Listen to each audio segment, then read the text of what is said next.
Bonjour à toutes et à tous, c'est Amélia Castanea. Je m'apprête à réaliser votre tirage quotidien pour cette journée du lundi 2 octobre 2023 à l'aide du tarot vilain que j'ai choisi d'utiliser pour tous les tirages de cette première semaine du mois d'octobre.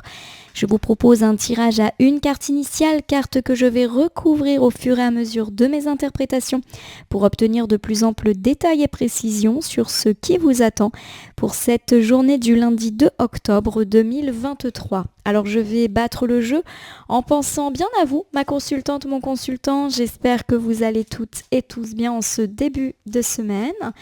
Et je vous rappelle que j'interprète le tarot Rider-Waite en droit-envers.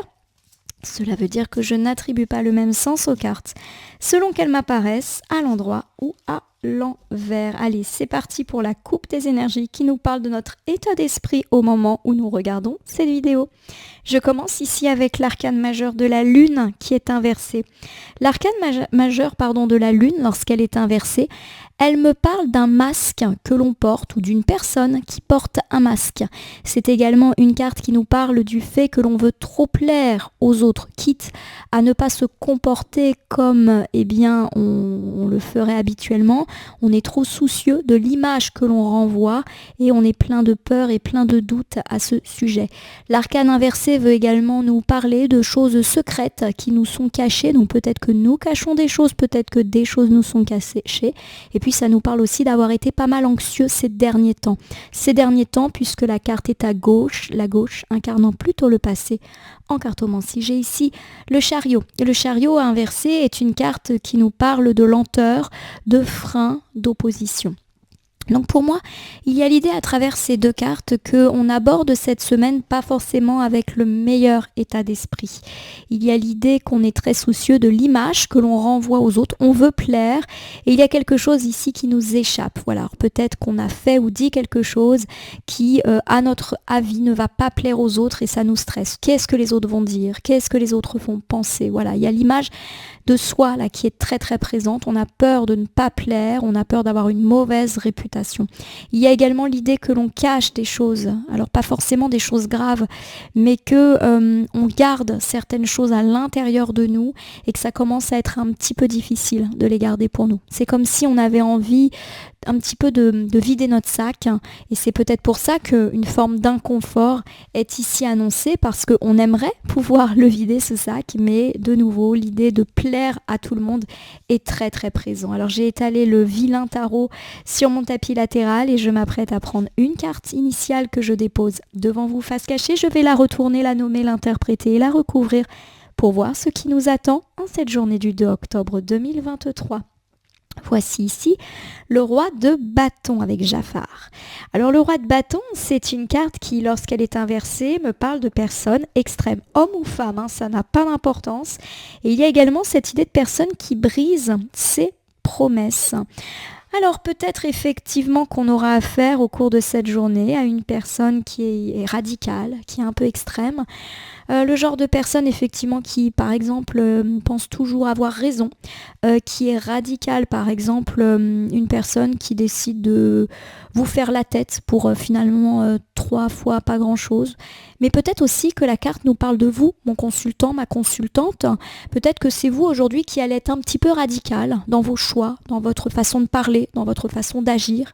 J'ai l'idée que vous n'allez peut-être pas être à prendre avec des pincettes aujourd'hui. Alors on va tout de suite recouvrir pour voir de quoi ça nous parle. J'ai ici le 10 de bâton. Alors le 10 de bâton, c'est plutôt une bonne carte qui nous parle de faire des efforts. C'est une carte qui me parle aussi de porter à bout de bras certaines choses, certains projets. Pourquoi pas porter à bout de bras son boulot, sa vie de famille. Il y a également l'idée d'une grosse charge mentale, d'une grosse charge aussi en termes de tâches. Voilà, on travaille dur et on a beaucoup de responsabilités. Pour moi, il y a l'idée qu'effectivement, ce 10 de bâton, il nous incarne nous. On a l'idée ici qu'on travaille dur, alors pourquoi pas le fait d'assumer 1001 responsabilités dans la vie privée. Peut-être qu'on s'occupe de notre maison, qu'on a l'impression de tout gérer à la maison, les tâches ménagères, les enfants, qu'est-ce qu'on a d'autre? Peut-être qu'on s'occupe également d'autres personnes, voilà, les gens comptent sur nous, des gens dans la famille, des amis, bref, on est là pour tout le monde, on gère un petit peu tout.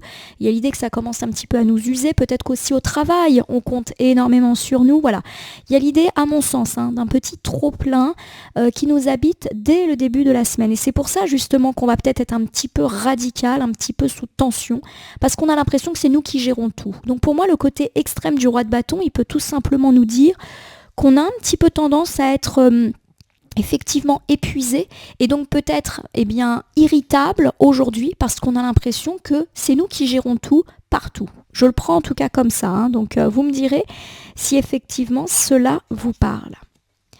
Alors j'ai ici l'arcane majeur de la justice. Alors l'arcane majeur de la justice, elle nous parle souvent d'équilibre, on voit cette jolie balance, de lien de cause à effet, de sévérité aussi et d'une forme d'intégrité. Alors bien sûr l'arcane de la justice peut évoquer la loi, la justice, mais souvent ça nous parle plus de retour d'équilibre et de retour de justice. Alors pour moi, il y a l'idée que si vous vous êtes senti submergé ces derniers temps par l'intégralité de tout ce que vous aviez à gérer, il y a l'idée avec ce personnage qui jongle, que oui, effectivement, vous devez jongler entre tout ce que vous avez à faire. Les enfants, la maison, le travail, les animaux, aider la voisine, faire ceci, faire cela. Voilà, il y a vraiment l'idée qu'aujourd'hui, vous allez jongler entre vos différentes casquettes et pour moi, ça accentue le côté un petit peu irritable. Voilà. Allez, j'ai la roue de fortune. Très jolie carte. La roue de fortune, c'est une carte qui nous parle de chance, de fortune. Alors ça peut être de la fortune financière, matérielle, professionnelle. Et puis c'est aussi une carte qui évoque le fait que la roue tourne. Et elle tourne en positif. C'est la fortune, la réussite, le succès. Et c'est aussi le cycle un petit peu plus positif de vie. Alors pour moi, mes amis consultants, consultantes, vous avez peut-être eu l'impression ces derniers jours, ces dernières heures, ces derniers temps, d'être submergés par tout ce que vous aviez à faire. Il y a vraiment l'idée d'une charge domestique, mentale, familiale, amicale importante, doublée également d'une charge professionnelle, financière. Peut-être que vous faites du tracas pour le travail, pour la scolarité des enfants, pour vos finances. Bref, il y a vraiment l'idée qu'il y a un trop-plein. Et c'est peut-être quelque chose qui a déjà eu lieu et qui peut continuer un petit peu en cette journée du lundi. On me dit qu'effectivement, vous travaillez dur, vous assumez beaucoup de responsabilités, vous portez à bout de bras tout, votre famille, votre vie pro, l'entreprise, bref, voilà. Il y a vraiment cette idée que vous ne comptez ni vos heures, ni vos efforts, ni votre dépense d'énergie dans tout ce que vous entreprenez et qu'effectivement, ce côté jonglage avec tout et tout le monde est épuisant. La bonne nouvelle, c'est qu'on nous parle d'un retour d'équilibre et même d'une forme de succès et de réussite. C'est comme si aujourd'hui, vous alliez déjà venir à bout de tous vos tracas. Si vous avez eu l'impression de tout devoir gérer, il y a l'idée d'une forme d'équilibre et d'harmonie. On va peut-être un petit peu pouvoir souffler ces prochains jours, comme si ce 1000 à l'heure que vous avez eu à vivre ces derniers temps allait enfin s'apaiser. Voilà, on avait parlé d'ailleurs en tirage hebdomadaire du fait que tout ce qui était problème d'organisation et de planification allait se calmer également. Donc s'il y avait en plus des imprévus qui se sont rajoutés à un planning déjà chargé, il y a l'idée que ça va se calmer, véritablement. Et puis, de façon plus générale, on me parle aussi du fait qu'après cette période un petit peu compliquée et surchargée, en plus d'avoir une forme d'équilibre, il y a l'idée d'une récompense, comme si on allait, pourquoi pas vous aider, mais également vous allez pouvoir bénéficier de tout cet investissement. Donc si vous avez travaillé extrêmement dur, il y a l'idée que ça peut se rétribuer financièrement ou symboliquement par le fait de récompenser vos efforts, également dans la sphère amicale, familiale. Voilà, il y a l'idée que la roue tourne, donc c'est terminé ce 1000 à l'heure, mais en plus, vous allez, entre guillemets, avoir le fruit, on va dire, de votre succès, de vos efforts. Voilà, ma consultante, mon consultant. Je vais terminer votre tirage quotidien par l'usage du petit oracle des anges que voici. Comme à mon habitude, je vais battre le jeu et ne laisser que là où les cartes volontaires s'exprimer pour que nous ayons une piste, un conseil, un complément de tirage comparativement à cette journée du lundi 2 octobre. Une journée du coup d'équilibre, de solution, pourquoi pas de meilleure planification. Voilà, en tout cas, On l'a dit, ce côté extrêmement chargé de ces derniers temps va enfin s'apaiser. Donc pourquoi pas un ralentissement de rythme, moins d'imprévus aussi et moins de galères. En tout cas, je le pressens un petit peu comme ça. Il y a également l'idée que si vous avez été irritable ces derniers temps, eh bien justement, vous allez aussi vous-même vous calmer et vous apaiser. Donc ça, c'est plutôt positif. Bon, ça va dans le sens du tirage hebdomadaire qu'on avait déjà opéré et qui nous parlait du fait qu'il y avait eu pas mal de colère, de tristesse et que petit à petit, les choses allaient se décanter petit à petit. Bon, les cartes prennent leur temps, comme vous le voyez. Pour l'instant, voilà, il suffit que je le dise pour que ça se passe. Alors, j'ai une carte ici et c'est la carte de la paix. Super. Je vais vous la lire. Qu'importe où tu es, ou ce que tu fais, la paix intérieure est toujours possible.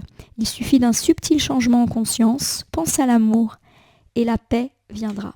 Pour moi, la carte de la paix, elle nous parle de repos et de tranquillité qui arrivent. Donc, j'ai vraiment l'idée d'un rythme beaucoup moins soutenu, de moins d'imprévus, d'harmonie et du fait que les choses vont rentrer dans l'ordre et que vous allez enfin pouvoir souffler de tout ce qui vous a tracassé ou submergé ces derniers temps. Excusez ma voix, je suis enrhumée, donc forcément, ça déraille un petit peu. Ma consultante, mon consultant, j'espère que ce tirage quotidien vous aura parlé. Je vous invite à vous abonner à ma chaîne YouTube, La Corneille et le Renard Voyance Cartomancie, et également à faire teinter la cloche pour être au courant de toutes les actualités et notifications. Je vous invite également à me laisser un commentaire pour me dire ce qui vous a parlé, moins parlé ou pas du tout parlé dans ce tirage. C'est un tirage qui reste général, il ne peut donc pas parler à tout le monde. Ne prenez que ce qui résonne en vous. Je vous rappelle également que vous bénéficiez de votre libre arbitre et que rien n'est écrit. De même, je vous rappelle que si certaines cartes ou interprétations vous paraissent floues à l'instant T, elles peuvent trouver plus de sens et de pertinence dans les heures ou 2-3 jours avant ou après le tirage, les temporalités étant assez souples en cartomancie. N'hésitez pas à me gratifier d'un merci qui apparaît juste sous la vidéo pour soutenir ma chaîne et mon travail. En tout cas, je vous remercie pour votre confiance. Je vous souhaite une très belle journée pour commencer cette semaine, une semaine d'apaisement et de résolution de tout ce qui vous tracassait ces derniers jours. Je vous dis à demain pour le tirage du mardi.